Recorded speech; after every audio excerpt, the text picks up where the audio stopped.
Hey, what's going on, everybody? Welcome back to the Chasing Dreams podcast with Charlie and Justin. We're on episode 137, and we are coming at you on a beautiful Saturday morning, like most of them have been as of late. So can't complain about that one bit. Absolutely. I agree. I love the weather, love the summer, being able to get stuff done, being able to get outside. We've had minimal rain aside from like a hellacious downpour yesterday, last night. So put out good vibes, I guess. Absolutely. You know what? And the rain is a good thing. It's sometimes it's hard for people to think so, but it makes gardens grow. It makes our food grow. I love the rain. I don't like it in mass quantities, but this weather has been priceless. Been a Yeah. little hot, but it's Well, been and see, good. that's the thing, dude. I've said it before. I never complain about the heat. Number one, because I like it, but everybody has a threshold. So, like, even when we're up in like the upper 90s and it's very, very hot out where it can be uncomfortable, I try not to complain about it just because I always think of the alternative. Like, all right, it's super hot out, but in a couple months from now, I'll be complaining about the cold and wanting this supreme heat. I'd obviously take really, really hot over really, really cold, or heck, I'd even take really, really hot over moderately cold any day. So I need to count my blessings and make sure that I don't like lose sight of how enjoyable it is. It's like kind of how when people go on a bodybuilding diet, like when people go in prep, and it's the never ending cliche of the grass being greener, where when you're in the off season and you're eating a lot of food, it's very difficult and they just want to break from all the calories that you have to take in. But then likewise, when you get into a contest prep scenario where you're restrictive and you're eating, all you want to do is be able to eat again, even if it's force feeding, you just want food. So it's like you only have a brief period of time when you go on a diet, at least for me, when I do a competition where the food starts coming down to a comfortable amount before it starts getting restricted to the point where I'm starving. And there's like a probably a 4 or 5 week period where it's spot on. And then the other 48 or 47 weeks of the year or whatever it is just, me complaining about having too much food or not enough food. Right, right. And the not enough food is a complaint across, the world. But I always think it's funny when we talk about like when people complain about eating, like they have to eat too much Mhm. because it's like we're choosing to do that. Like when we do that, we're choosing to do that. Yeah, we are. And that's the other thing with the contest prep diet that I've talked about numerous times, both on air and off the air with people, is that I try to be like, and here's a bigger analogy. It's not just the prep or the bodybuilding or whatever. It's prep, it's work, it's everything that I choose to do. Therein lies the thing is I choose to do it. So like when I work 16-hour days at the gym, I try not to complain about it. Like obviously it gets tiring and sometimes days are difficult, but I'm choosing to do that work. Like I'm choosing to Right. schedule that many clients. I'm choosing to work with that many people. I'm choosing to put that much on my plate. So it falls on me. And if I was to complain about it all the time, the easiest solution would be, well, don't actively choose to make those decisions to work so much. And it's the same thing with bodybuilding. I always kind of get like a little bit of a disdain, or just, I think disdain's too strong of a word, maybe a little bit of an annoyance with people when they go on a diet and complain about it all the time, because it's like no one's making you do this. Like, especially with a competition, like eating healthy is one thing that it's almost like a almost like a little bit of like an ethical responsibility to your family just to be, in good health for them. But in terms of like a bodybuilding diet where it's very regimented, like hyper restrictive at times, hyper excessive at times, and very, very extreme on both ends of the spectrum, you're choosing to do that. So if you're doing like a 12-week contest prep diet where you're getting ready for a show and you're complaining every day at the gym about your diet, you're complaining every day to your colleagues about the cardio you have to do and all this stuff, like you want to tell those people, well, why do it? If you don't enjoy it, don't do it. No one's making you do it. Like, yeah, it's difficult, but if there's no enjoyment out of it, then it's really not going to be like a fruitful process for you, I don't think. I mean, maybe there's like the light at the end of the tunnel, like the more difficult something is, the more rewarding it is. But I don't know. I maybe I'm too stubborn to put myself through something that I absolutely hate for that lengthy of a period of time without like changing course and saying, all right, I hate this. I'm not doing it. No, I agree. I get that. I think that's something that it's hard to explain, like, because we all do something that we don't necessarily like, Yeah. but we know we need it. Hmm. I Well, it's think hard to everybody balance does that. that to an extent. I'm sure, like, I don't know. And that's, you'll hear both sides of that argument. Like, okay, you have to do things that are uncomfortable and undesirable because it's not like, I don't know, it's difficult to quantify and difficult to put into words for people because it's not like I enjoy suffering, but I enjoy knowing the process is getting me where I need to go, if that makes sense. Yeah, you enjoy the destination so much that you embrace the hardship. Yeah, I think that's it. Yeah, like knowing that the destination is like show day and that's the day that I enjoy. I know that this is like, it's like when you're driving for vacation, if you have to drive a long period of time, like last year I drove to Myrtle Beach, like driving that lengthy of a period of time is mentally exhausting and it drives me nuts. But I enjoy the drive to a degree because you know where you're going. You know you're going straight to the beach. So there's a little bit of excitement, a little bit of anticipation, which makes it bearable. So I think that that's kind of the analogy that I would think of is like going on vacation. It's not the arrival, or it's not the drive that you enjoy as much as it is the destination, but the destination makes the journey bearable and somewhat enjoyable to a degree. Right. No, I get that. That makes sense. Um, Talking about vacation, are you doing anything good for the holiday, like vacation this summer? Or are you going anywhere? You know what? Well, in the immediate future, I think I'm going to go visit my family. My family, being my mom and dad, just moved to Ohio recently, probably, oh boy, a month or two ago. It hasn't been long at all. Probably officially about a month now. And they live in Kent area. So I'm actually probably going to be, because they live closer to me now than they did before. They're kind of like equidistant to my brother and I. My brother is about an hour from them, and we're about, ooh, shoot, 50 minutes from them. Yeah. So it's kind of like an equidistant type of journey for both of us, both my brother and I. So I think that for the 4th of July, I'm going to meet up with my parents, um, possibly at my brother's house or something. My brother's wife is super, super regimented and type A personality when it comes to scheduling, which is great because I'm kind of the same way. It's the irony is that I come across as not being a type A person and a very unscheduled and chaotic, spontaneous person entirely, which anybody who knows me knows that's not the case. But the reason I come across that is because she'll want to make plans for things that are like 2 months down the road. And again, it's ironic because I'm such a planner, but I can't plan that far ahead because I have so much in front of me currently that the foresight isn't even there if I tried. So like, yeah, I could tell you what I got on tap today and what I got on tap tomorrow. But beyond that, it's kind of a crapshoot. And we'll kind of cross that bridge when we come to it, where I kind of have to like redo my schedule, so to speak, on a nightly basis. In fact, that's one of the things that I've been doing lately. I don't want to get off topic about, vacation and what I'm doing, but one of the things I've been doing lately is doing kind of like, now I'm drawing a blank on the term or the phrase that you used about like an after action checklist or an after action plan or whatever.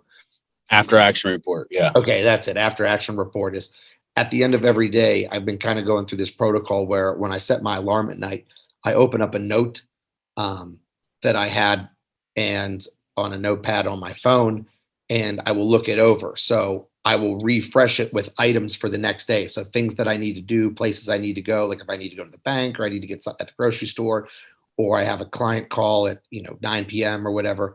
I'll delete the things that I did that day, kind of like a checklist, and then write new ones that I have to do the next day. So it's essentially like a date book for me, like a mini planner on a day-to-day basis.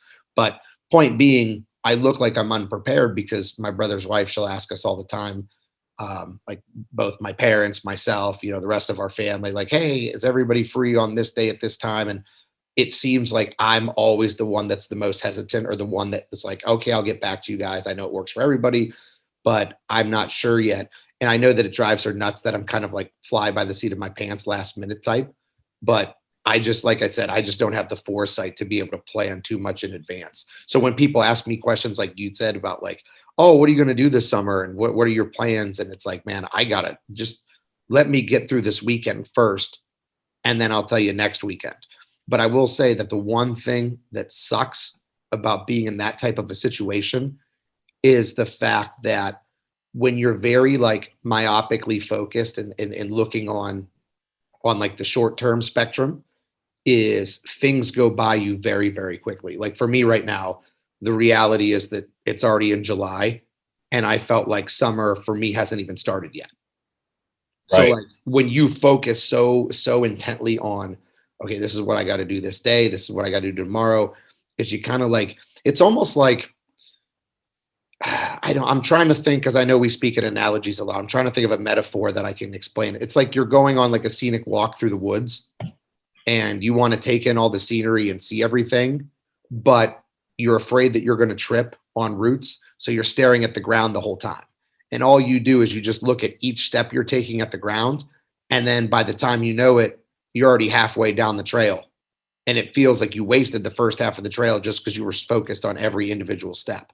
And I know that one of the strategies that you and I have talked about with some of our guests about being successful is trying to focus on the here and now and focus on being present. But I feel like there's balance with that too, because I never look big picture anymore. It seems like I'm always so like concise and I don't know, measured with my approach being so short term.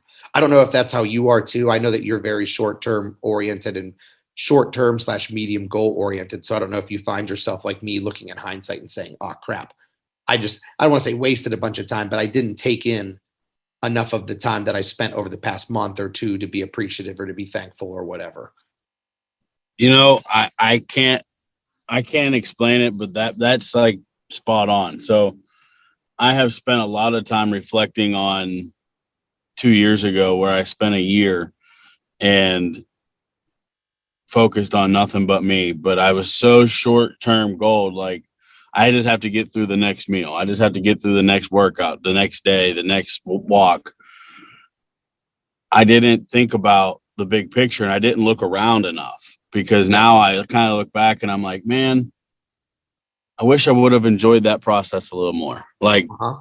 just like enjoyed the process part of it more. Like instead of like analyzing everything so closely that I didn't look at the big picture and see the changes that I was making.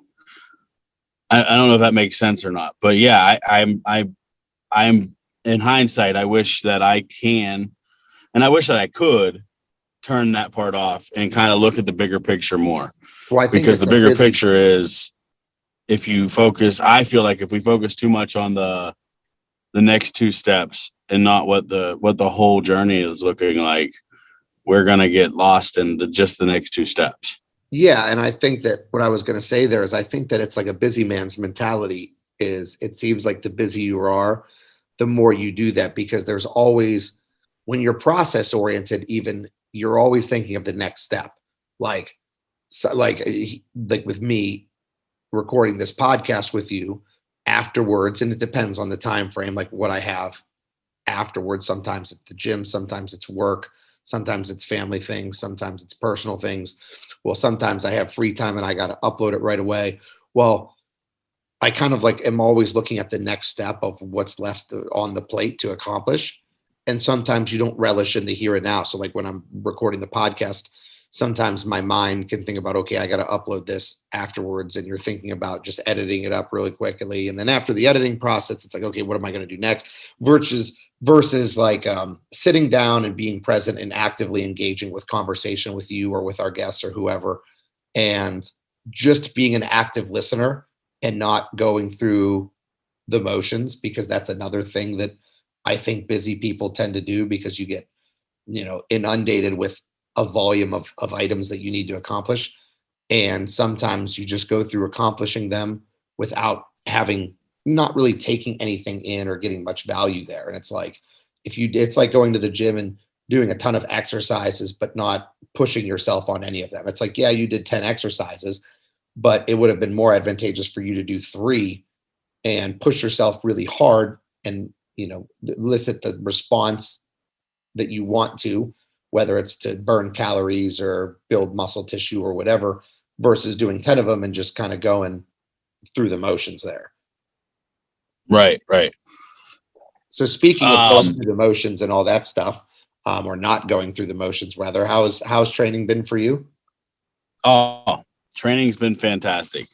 Taking a new look at training as not a new look, I guess. I'm taking a look back at, the successful moments of my journey and dialing back into just what those were. Um, Eating is part of that. So we have been, and I say we because my wife and my family in general is all buying in this time around. So I believe it's going to be easier and success is going to be inevitable at that point. Yep. But we're making choices for diet plans that are sustainable and going to be impactful. And then for the training aspect is have basically just been doing cardio. We've talked about it numerous times. There is definitely going to be weights in the, I would say, near future, but right now I decided that's the hardest choice for me. As you know, as you especially know, I really enjoy lifting, but Mhm. I have to be able to control it.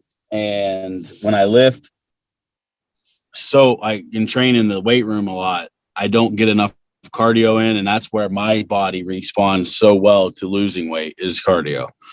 So I've swam. I got a membership at the Y for my daughter basically, but I took advantage of that because we got a family membership. So I've been swimming every morning or every couple mornings when applicable. So 3 days this week I went to the pool and swam before I went to work.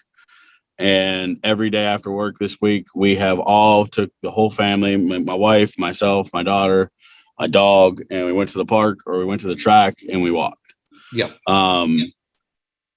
It doesn't sound like a lot, but I know that the puzzle pieces all add up because every time I do it like this, that the weight literally starts to fall off. Mhm. The one thing I did change this time around is I did not get a starting, quote unquote, starting weight when we started. I am waiting a week, maybe two, before I get a starting weight because I don't want to have that false sense of that first 10 to 20 pounds that just falls off. Yep. I don't want to count that in this time. Well, sometimes it causes So people to sometimes it causes people to frustration. course. Yeah, and they change course too regularly because they lose 10 pounds or 20 pounds the first week when your body's just getting an initial shock to like a stimulus change, and it's awesome. And then when it doesn't happen the next 2 weeks, then they deviate away from that. It's like, no, no, no, it's going to work still. It's just that first initial drop off is expected and it's kind of fake. And you have it in the opposite direction too. Like I had this conversation just the other day with a new client that I was working with, and I was putting her through some exercises, keeping it very basic. She works out alone and has zero experience strength training.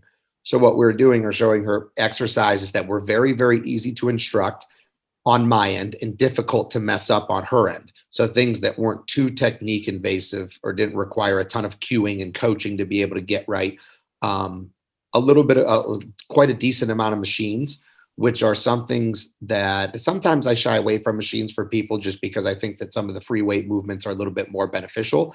But when someone's lifting alone and doesn't have a spotter and they have zero strength training experience whatsoever, a lot of them just like ease of setup. So even something little like doing a machine bench press or a machine press for your chest is a lot easier because all you do is sit on the machine or lie on the bench and you start pushing versus like if you're benching and a bench is taken, you have to set it up in the power rack and it takes a couple of minutes to get the bench in there and find a bar to put in the power rack and find out how high to put the J hooks and stuff. So a lot of people don't want to be like inconvenienced by that stuff. So regardless, put her on a machine and back to the point of my whole rant and was talking to her about her progress on these machines. And I said, okay, do these every couple days, get very, very good at them, but understand that a lot of the strength progress you're going to see early is just skill acquisition.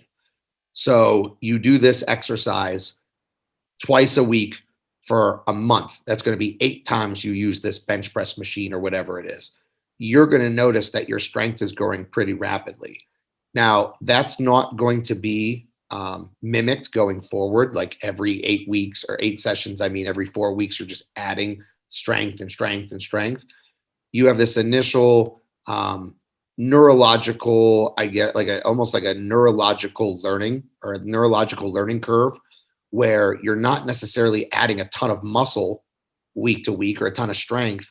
The reason that your weights are going up is because it's the skill development of the movement. You're just getting better at doing the exercise. So an example I would use is like a squat. If you're not very good at squatting and you mess around with it for a couple weeks, you get better foot placing, you understand bar placement on the back, you just learn your body in terms of that motor pattern a little bit better. So neurologically, you're just getting more efficient at doing the exercise. And I explained to her that, like, hey, when you add weight and add weight and add weight over the next couple of weeks, look at that as you're just getting better at this machine. You're not necessarily going to be adding a ton of strength, which is a raw strength, which is kind of like resulting in muscle tissue, which is going to mean you're going to notice progress in the mirror. So what I wanted to do is prepare her for when she sees progress in all these exercises, but then looks in the mirror and that progress isn't reflected. You know what I'm saying? Like you can gain 20 pounds on this machine and then go in the mirror and expect to see 20 pounds or what the ratio of 20 pounds of muscle would look like. Okay, if I added 20 pounds on this machine, I had to add muscle. So where's the muscle? I don't really see it. Just kind of prepare her for that. Like there's like the skill acquisition that goes into it.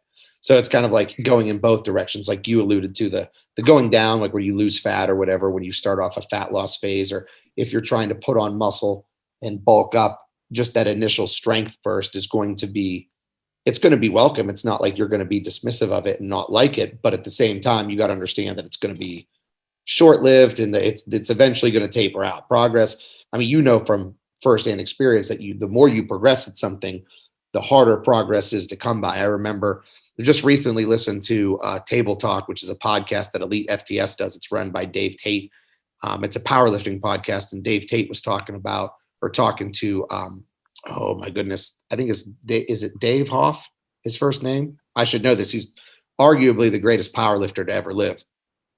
We talked about, I think he was one of the maybe second. I know that Donnie Thompson did it, but he has a 3,000 pound total between his bench, his squat, and his deadlift, which is big. Like you can't even wrap your mind around a 3,000 pound total between three lifts. And he was saying that he took like years off of competing just to train to get to like a 3,005 pound total. So he said he spent, I'm messing up the figures, I'm sure, but he said he spent like 3 years to add 5 pounds combined on 3 lifts. Not 5 pounds to his bench or 5 pounds to his deadlift or 5 pounds to his squat, 5 pounds combined with all those. Took him years to do.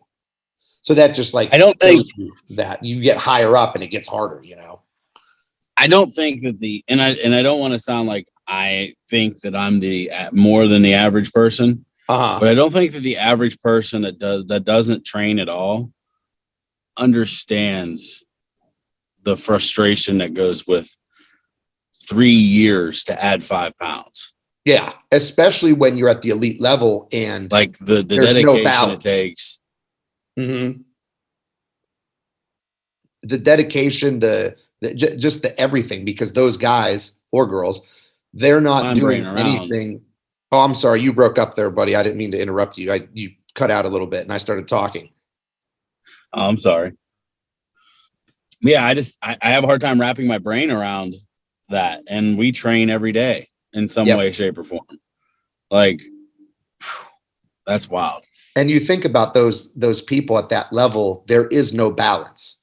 So it's not like they're recreationally going to the gym, pushing really hard for a workout, and then going home. Like their entire life, day and night, when they're awake, even when they're asleep, they are 100% completely geared just at powerlifting or just at whatever their craft is. So to spend 3 entire years of your life at one singular thing and to make progress that's obviously to the outside eye is like nothing. That just shows you how much it means to them to be able to go through for that little of a return on investment, so to speak.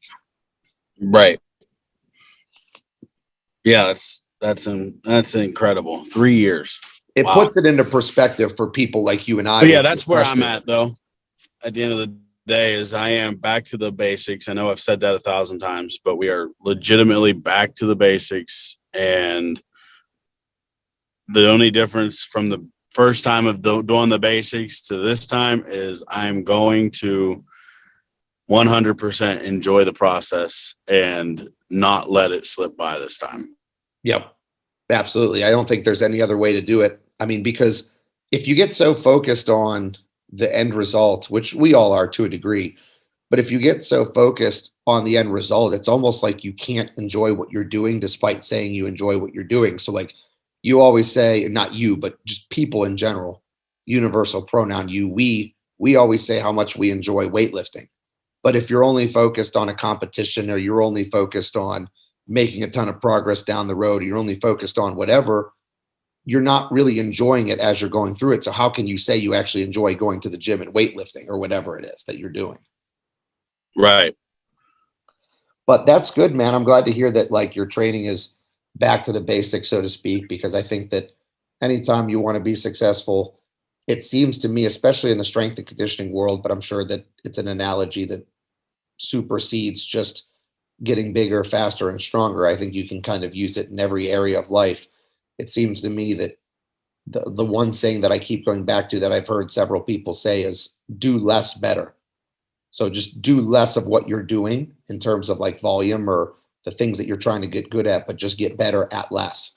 I mean, it's not like a complete reductionist mentality, but at the same time, if you focus on a few key things for your goals, like especially in physical progress, if you're trying to get strong, you're trying to lose fat, and you're trying to improve your health, take like two or three things that will help those goals and just get really freaking good at them. Like if you're trying to um, improve your health, just focus on hydrating a lot and eating more protein. Like those, okay, those are your two bases. If you're looking to lose fat, try to just focus on getting really, really good cardio or high intensity interval training cardio sessions in and just get really, really good at those high intensity cardio sessions. And then if it's strength training, get two or three exercises that you like doing and get really, really good at them. So, like if you have someone's program, quote unquote, and all they're doing is benching, squatting, doing 100-yard sprints, eating high protein, and drinking a ton of water every day. If that person masters those few steps really, really, really, really well, you're going to notice immense amount of improvements, especially compared to someone that does, strength training 5 times a week and does cardio haphazardly throughout the week, but is kind of inconsistent with it. And they're on a perfect diet plan, but 4 days out of the 7 days a week, they come off of the diet because they don't have food prepped or whatever it is. You could have the greatest plan, but if you're not executing it, then it's either too complicated or most likely it's too complicated. You just need to simplify things. So I think that you and I continue to go back to this conversation all the time about simplifying, simplifying, simplifying. And that's like the more simple I get, the better I get. It's kind of like aim small, miss small, so to speak. I agree. I agree. And I see too many people falling to the normal thing that I've fallen to myself is getting trapped in that big robust plan that is really hard to watch, look at, and follow and interpret the meanings of all the different things. When your plan is 7 pages long, you better buckle up because it's going to be hard to follow. So why make things harder on yourself? Because changing something in general is hard. Mm-hmm. So make it easy. Yep. And that, I think one of the things, another benefit that you and I have probably talked about before, but when you simplify training or you simplify your nutrition or you simplify your lifestyle or whatever, one of the things that you seem to benefit from is a little bit of a mental health boost because there's less worry there. I don't know if this is everybody or if this is just a me thing, but I can get very, very overwhelmed with trying to be the best at what I do when it comes to like literally everything. And it's gotten to the point where like I've actually gone on these like these tangents in my head where I've thought about possibly like being as simple as possible with several aspects of my life, just because I feel like it would elicit like a little bit more success on my end. And that's hard to it's hard to vocalize here, but like I think what we should do is go to a commercial break because I want to gather my thoughts on this so I can explain it really well, because I think that I have some value that I could add, because I've noticed that when I've done this, it's helped me a lot. And I think that it may help other people, but I have to give you some specific examples of me reducing things in my life and simplifying things in my life to show how it can actually help you, outside of the gym or outside of work. I'm just talking your everyday life. And that from that stems a conversation of mental health and how my mental health is so much better because of it. So, does that sound like a plan for you? Yes, absolutely. All right, so let's go to a quick commercial break and we'll talk more about my plans for simplification when we come back. As listeners of the Chasing Dreams podcast, we know that you demand the highest quality at all times. If you're interested in quality, look no further than Beast Mode Baking. Beast Mode Baking aims to bring the highest quality, creative, and of course delicious baked goods to your home with nationwide shipping. All orders need to be pre-ordered to ensure they're packed fresh and shipped out to you as soon as possible. Beast Mode Baking offers a flat rate of $15 for shipping due to the size and weight of the cookies and doughs. So if you're interested in Beast Mode Baking, please contact CEO Shannon Knorr. That's at SKNORR13 on Instagram, and order your delicious baked goods today, because every time you support them, you're supporting the podcast as well. And we're back from our commercial break. All right, man, prior to the break, we were talking about simplifying things in life to make it a little bit less stressful, a little bit easier for you to focus on. Developing certain skills in different areas requires a nice degree of focus and being very, very specific in what you're looking at. So I told you prior to the break that I've kind of done that in my life with a few things where I've tried to simplify. And not only has it made me a little bit more successful in the areas that I'm trying to be successful in, but it has also helped me in terms of my mental health. So one of the things that I've learned from my business coach that I've worked with is that it's never necessarily what you do, it's really like how you do it. So for me, one of the issues I was running into with like training athletes, for example, is there was an even exchange for me with time and money. So the more athletes I trained, the more money I had. But there's a point where that type of algorithm will yield itself as being, there's like a limitation, there's a cap there. Like I can only give so much time before I have no more time to give. So it's like if you get, whatever, if you bake cakes for a living, and every cake you bake, you get, I don't know how much cakes cost. Let's say $50. You got a nice cake. And when you bake these cakes, it takes you an hour to bake every cake. Well, pretty soon you're going to run out of time or availability to advance. There's going to be no advancements, right? Like you can only make so many cakes. If it takes you an hour, there's no more hours to make cakes. So I can only make a certain amount of money before I'm capped there. And that's kind of where I was at in my life, not necessarily with financially capped, but well, that was certainly part of it, but just time capped, where I couldn't train any more people than I was training. So what I had to do was I had to get a better system. So the system in and of itself is, okay, maybe I train 2 people at once or 3 people at once, or maybe I shorten the sessions, or maybe I do this, or maybe it's rarely what you're doing. It's the system of how you're doing it. So what I've looked at is how can I simplify things? How can I automate things like scheduling, parent contact? How can I make these things as concise and as simple and as quick as possible so I don't have to, like one of the things I've done is I have a Google Sheets app on my phone that has my day-to-day schedule and my weekly schedule and everything, where all my clients and all their time slots. And it's super, super easy for me to change it on the fly. So I always know what's going on, where my clients are at, what time I have them in, what days they're in, and all that stuff. So I don't have to have a lot of dialogue back and forth in terms of scheduling. Hey, what did we say for this week? Sometimes that happens, but it simplified things on my end. So it's not necessarily system specific that I've done, but I've had these thoughts in my head about, okay, how much more can I simplify my life? Because you're probably like me. When I get stressed, every little thing that's not really an issue becomes an issue. Do you know what I mean? Yeah, Like, absolutely. Yeah. You turn everything into an issue.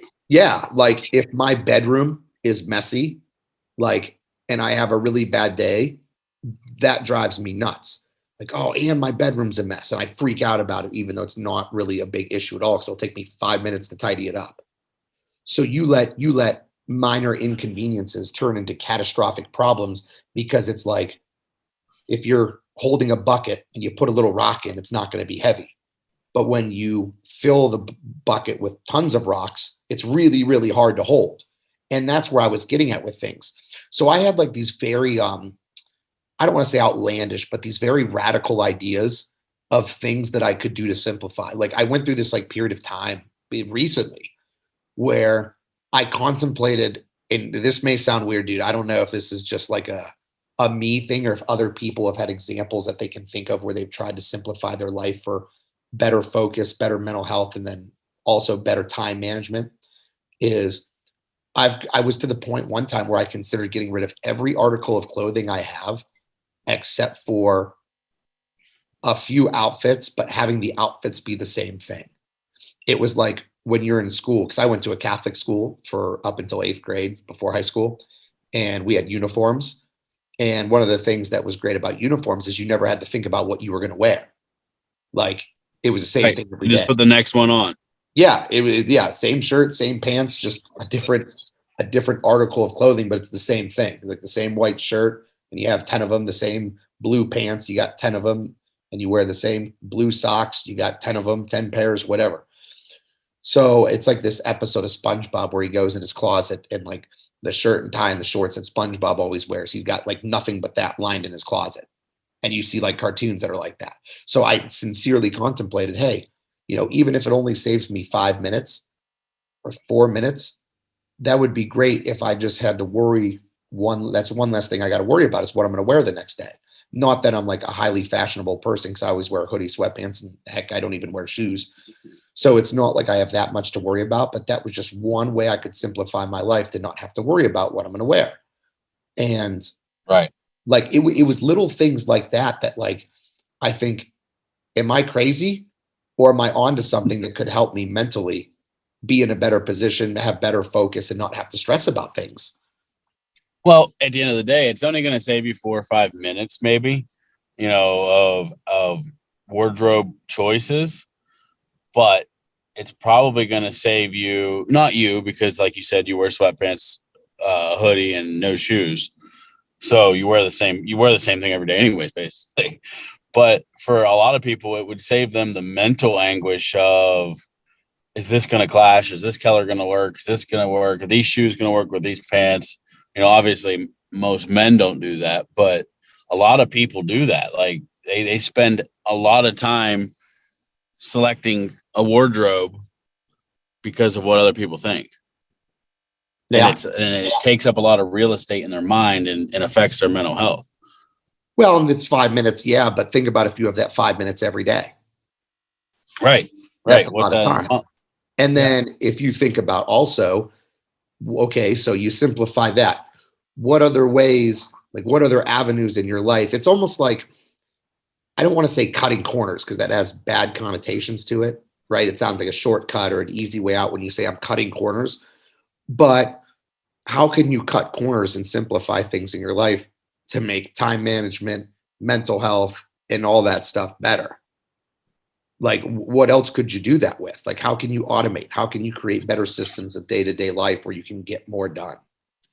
I have an idea, but it's an uncomfortable idea to a lot of people, but minimize the selections of foods that you eat, minimize the selections of beverages you drink, cut it down to water and coffee, or water.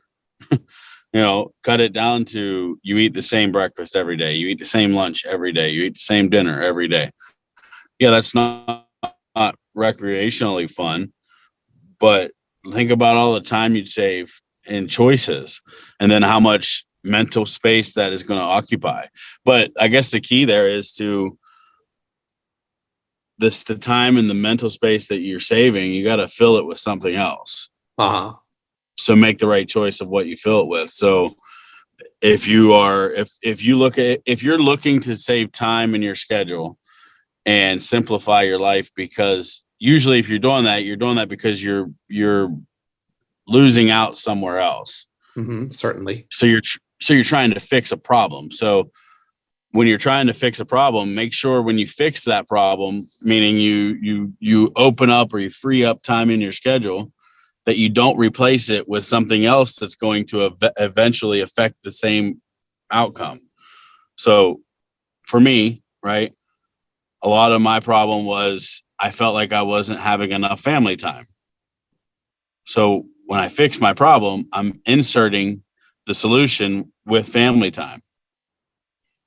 So we're walking together, we're cooking together, we're gardening together. Everything's focusing around them, but with the underlying cause or the underlying outcome is bettering ourselves, our whole unit. So I guess it's make sure you replace you reuse that, because you're going to use that time for something. If you remove that time for selecting your clothing or selecting what food you're going to eat, so you save 5 minutes here, you save 5 minutes each meal a day, you save an hour a day and your whole day. Make sure you use that hour for the reason that you saved it. Yes. I don't know if that makes sense. I know what I'm trying to say, but I don't know if it's coming across the right way. But yeah, it's important to save the time, but make sure we're saving the time for the right reason and using that time saved for the right reason. Well, and I feel like some of my ideas, like having 5 pairs of all the same shirts, hoodies, sweatpants, underwear, and socks, and only wearing those seems like a ridiculous, like radical idea. I do this. Again, I do it though. It's like a microcosm of a bigger picture here. Like it's an analogy for just being more simple and trying to minimize choice so you can maximize focus and output. But I feel like I want to do something in my life in the short term here that's like radical like that. Like, 'cause I don't know. I mean, I'm sure there's people out there, but I don't know a single person that does that. Like in my day to day, and I would like to be the person that tries it and see, like, do I have a mental health boost? Do I have more time on my hands? Do I have the availability of making choices elsewhere because I don't have to choose this? So like there's not enough, or there's less stress here because I can focus on things that matter, not things that don't matter. Like, what am I going to wear today or whatever? Like I want to try something radical. And off the top of my head, I know there's more. Off the top of my head, the one that just comes to mind is the clothing thing. But I know that there's other things in my life I can do that with. Like I know there is, like you said, food choices. Food choices would be a good one. There's, I guess, a little bit of long-term drawback with that, where you could run into some food sensitivities or digestion issues if you're eating the exact same food, but that's like months and months and months of that. So it takes a long time. So then you make another change. Yeah, and then you just switch it over and you go simple again, but just a different simple. You use different meat sources or carbohydrate sources or whatever. So that's what I got to do, dude. I want to like brainstorm, not necessarily here with you. I mean, we can do it now, but I'm just thinking I got to brainstorm things that I can do in my life to simplify. Like, how do I simplify the system and automate things better? Like I told you, it was last year, not coming into this year, but coming into 2021, that a lot of my goals were doing what I do, but just doing it better. So how can I train more athletes and get more efficiency there? How can I be a better teacher? How can I be better at time management? All that sort of thing. And I talked about the main thing I need to do is create better systems. So I took that and in a specific realm and like, how can I train more people in less time? How can I become a more efficient trainer, not just a better trainer? And now I need to take that and I need to transpose it into every other area of my life. How can I simplify things and make things, the system better, so I have more time and better mental health? Right. So that's it's 100% an evolving process, and the minute that it stops evolving, it's failing. Yeah. Because everything else, the whole world, everything, our whole lives are changing every day. Mm-hmm. And we have no control over that. Like with the advancement of technology and the way things are, we can't control that. The process has to change.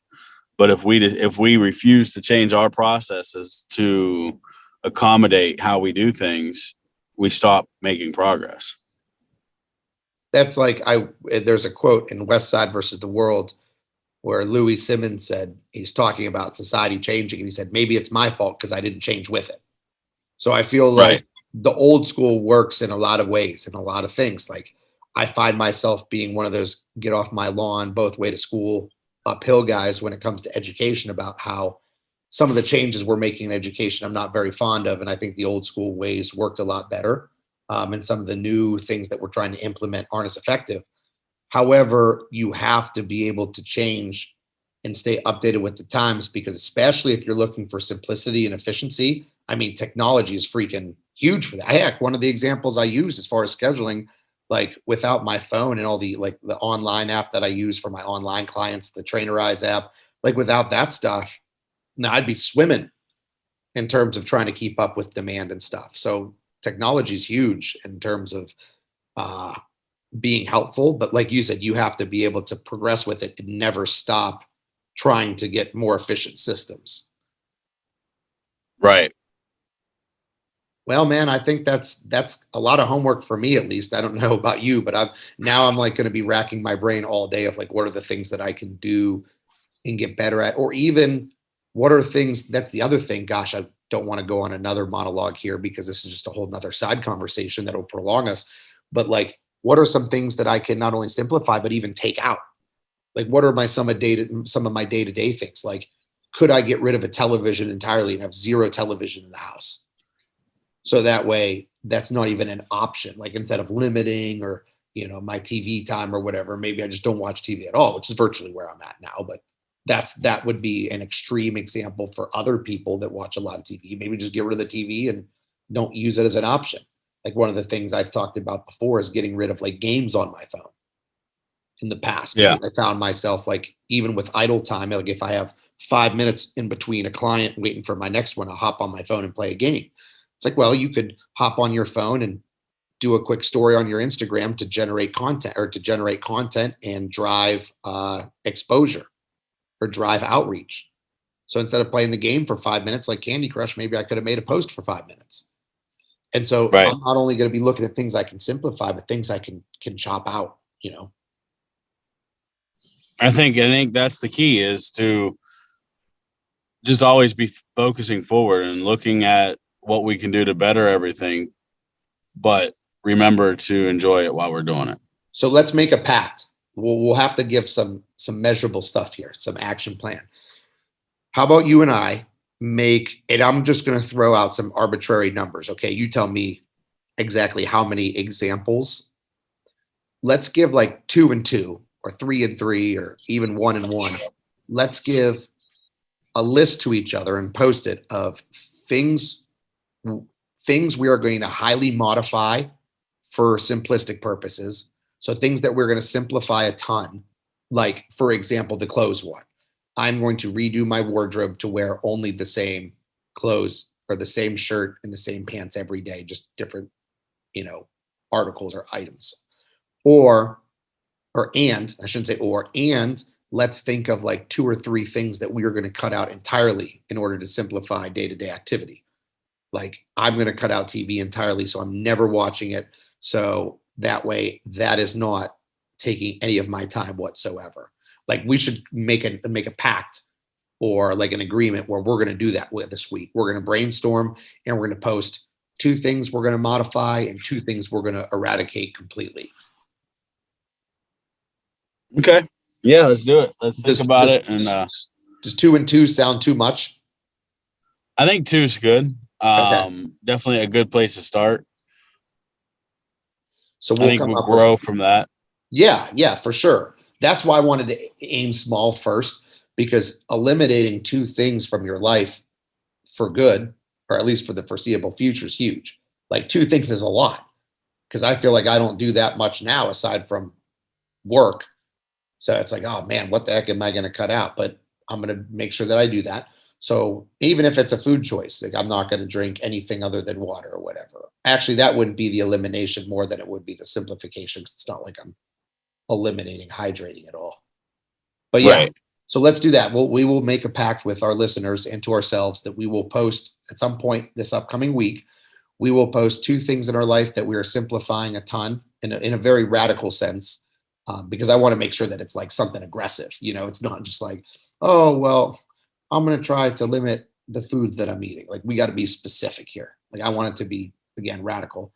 And let's also try to come up with 2 things that we will get rid of entirely. And that'll be our homework assignment. And then maybe we can even encourage the listeners to do the same and tag us in it and hopefully generate some good conversation there with what other people are doing as well. I like it. I like it a lot. All right. So with that, we have come to the end of another episode of the Chasing Dreams podcast with Charlie and Justin. This has been episode 137. As always, we appreciate your listenership and we look forward to hearing back from you guys next week. Unbreakable, unstoppable, I'm pushed to the edge and take it all. I'm born to be untamable.